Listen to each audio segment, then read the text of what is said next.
La preuve que j'ai de la suite dans les idées, puisqu'après avoir choisi NTM, qu'est-ce qu'on attend pour foutre le feu, j'ai choisi de faire écouter Aswan Arlo, Orelsan, l'odeur de l'essence. Voilà, ça me semblait relativement... Ah bah oui.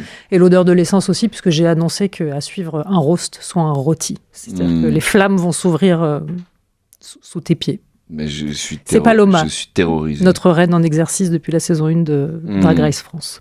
Swan, on t'a vu aussi récemment dans 2 rôles qui tiennent presque de l'apparition dans l'étranger de François Ozon au ciné et dans la série Merteuil.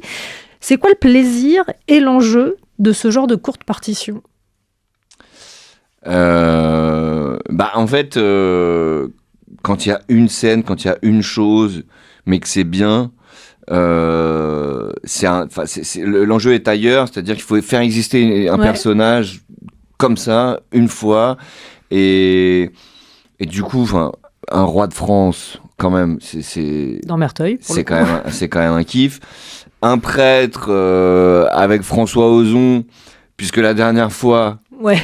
Un petit retournement de stigmate, peut-être. J'étais violé par le prêtre. Il m'a dit, ça serait marrant, non, que cette fois-ci, tu joues le prêtre. Ouais.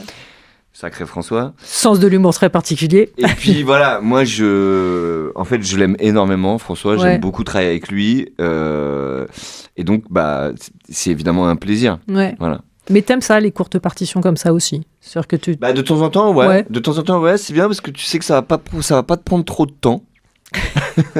Que tu vas avoir des gens que t'aimes bien, que tu vas travailler un peu, tu vas mettre un costume, un costume improbable, et puis 2 jours après, tu seras tranquille de retour chez toi.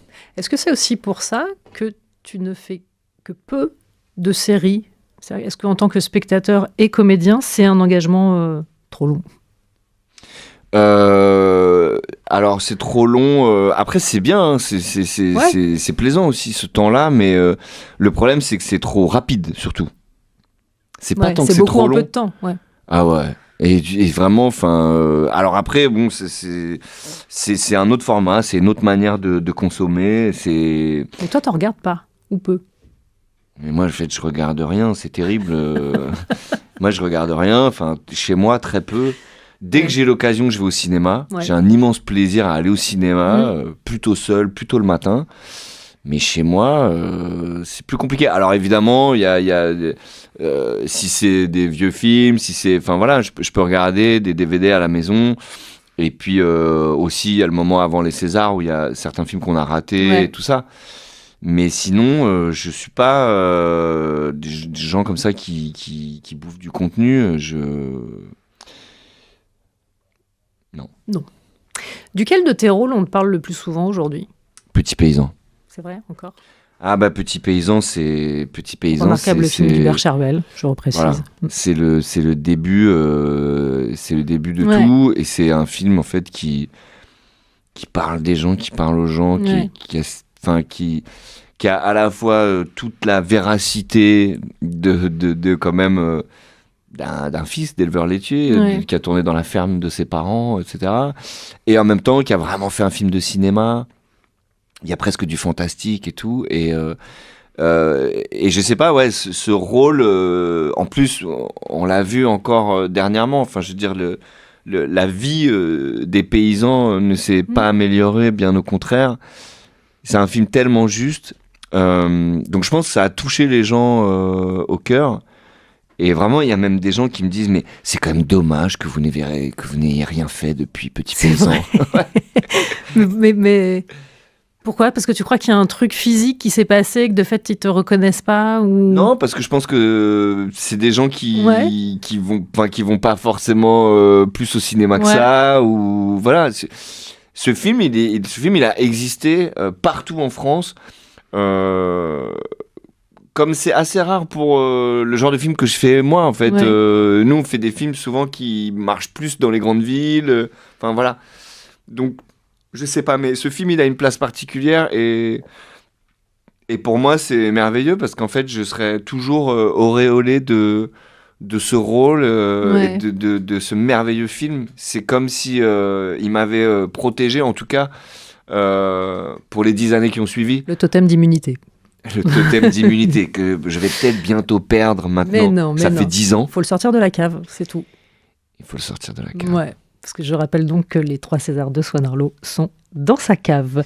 J'ai annoncé un moment douloureux. Le temps est venu, car Paloma, Hugo Bardin, est de retour dans cette émission pour jouer des mauvais tours aux invités. En américain, on appelle ça un roast, mais comme on est vraiment en France, c'est le rôti. C'est parti. Salut Charline. Décidément, chez Radio Nova, on aime passer d'un extrême à l'autre. La semaine dernière, tu recevais des drag queens avec un string et un rêve. Cette semaine, tu invites la détresse humaine du cinéma d'auteur. J'ai nommé Swan Arlo. Ta filmo, elle est tout sauf facile. Franchement, quand on regarde de plus près ton parcours, dans Petit Paysan, tu joues un mec seul avec ses vaches en train de sombrer. Tu passes tout le film à t'enfoncer dans la solitude, la parano, la culpabilité. Même les vaches sont émotionnellement plus stables que toi. En interview, tu dis « C'était une expérience profondément humaine, dans un contexte fragilisé ». Frérot, t'as tourné dans une ferme en Normandie, pas à Tchernobyl. Dans Grâce à Dieu, t'es traumatisé par un prêtre pédophile. Dans L'Établi, t'es un ouvrier militant broyé par le système. Dans Anatomie d'une chute, t'es coincé dans un couple toxique au tribunal. Swan, même ton agent, il est sous antidépresseur. En vrai, Swan, t'as déjà joué quelqu'un qui va bien ? Ou juste dans un mauvais film ?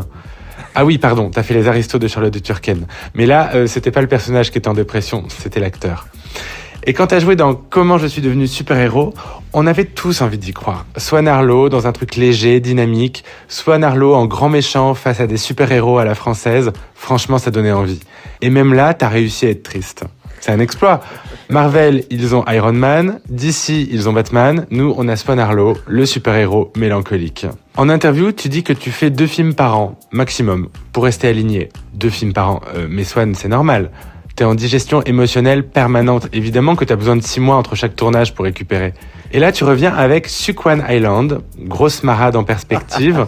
Tu joues un père qui emmène son fils sur une île isolée pour se reconnecter. Alors déjà, ça commence mal. Quand dans un film de Swan Arlo, quelqu'un dit « on va se reconnecter », tu sais que quelqu'un va finir en hypothermie émotionnelle. Et le pitch est incroyable.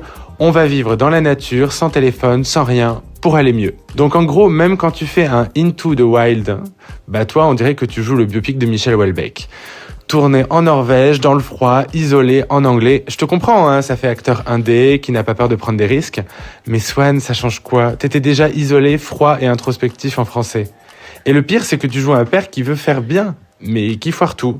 Donc, même dans tes rôles, t'es passé de victime du système à source du problème. Belle évolution, Swan. Mais attention, on rigole, mais il faut quand même reconnaître un truc. T'es devenu une sorte de label. Un film arrive, on voit ton nom, on sait que ça va être sérieux, profond, politique et légèrement déprimant. Et tu sais quoi, Swan ?